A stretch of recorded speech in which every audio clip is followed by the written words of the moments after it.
I had a really interesting conversation a few weeks ago with a gentleman who occupies a very similar position to yourself, and he very somewhat poignantly pointed out that nobody really needs a watch nowadays because we have phones, we have computers. So if you wear a watch, it's because you really want to. So why compromise on the design? And to me, this typifies it.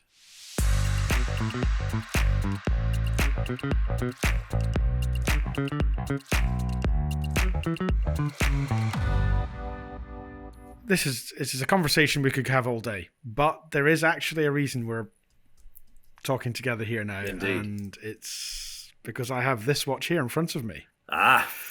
Fantastic. Now we will obviously write about this from our perspective.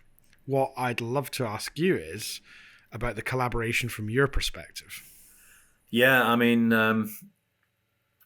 when you guys, I think you guys approached us, if I'm not mistaken, and would we be interested in collaborating on a watch? And of course, we absolutely were. And I remember the first meeting about it, and I think the idea, and this may be something we end up doing in the future with you guys. I'd love to do something else with you, but the idea that you had was you'd like to do something with the super compressor, which is a very fine watch. But we had something on our slate which hadn't launched, which we thought you might be excited to see, which was the new Aquitaine collection, which we eventually launched, as you know, or you may know, back in May of this year. And I think when we showed the guys the Aquitaine, they just immediately fell in love with it.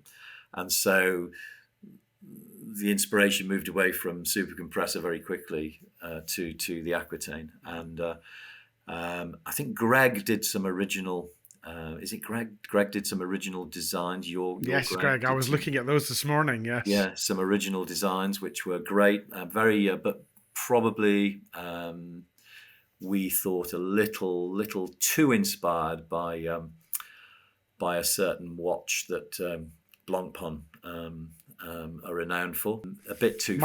Maybe the number 50 springs to mind. Maybe 50's in there somewhere. Yeah. So, but a really good sort of indication of what was in your heads, and then in collaboration with Will and Adrian, our design team, we ended up going through a number of iterations, and I think ended up with something that's really very distinctive.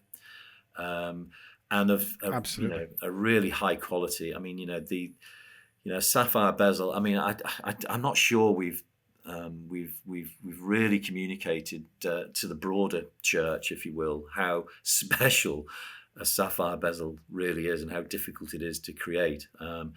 And I think the watch that we've done in collaboration with yourselves, I think, is a really, really fine example of and shows off the sapphire bezel really brilliantly. But the dial itself, I think, is a real standout. I mean, it's I always, when we do collaborations, I always test the water as to would I personally want to own the watch. And this is one that I would definitely want to own. And do I think if it wasn't a collaboration watch, could it find a way into our main collection? And the answer again was yes. So when you get to that sort of position with a watch that you've worked in collaboration with, you've got a good design. And so I think it was a really sort of positive experience. I hope from your side, it certainly was from ours. Again, as I say, we very much enjoyed it. Yes. Yeah. I mean, hopefully we'll be working together at some time, and maybe that super compressor will eventually come to fruition. Who knows? Yeah, I mean, it's been a lovely collaborative process. I mean, I won't lie to you. It was relatively recently I saw the watch for the first time, and it's really weird you mentioned the bezel because that was the first thing I commented on. Yeah, I mean, it's because it's just when you run your. I'm doing it now. You can't see this off camera. I'm actually running my thumb across. It's so tactile to run your thumb between the bezel and the lens itself. Yeah. The feel is gorgeous, and it gives off. And I think the very, very bold red second hands with that complements the single red word on the dial. It's understated, but it's extremely striking, and I think that's very quite striking. a difficult balance to achieve. Yeah, so it's together we've, I think, produced a really, really excellent design. So let's hope people think so when it's on sale. Well, absolutely, yes. I mean, I think it's I was looking at it earlier today, and I couldn't help but get almost nautical vibes from it. Well, and that's very appropriate as well, because I mean Aquitaine is that southwest corner of France that which looks out to the Atlantic. Also the home of Jacques Cousteau, or the birthplace of Jacques Cousteau. So the whole vibe around Aquitaine and that sapphire gives that watery glow.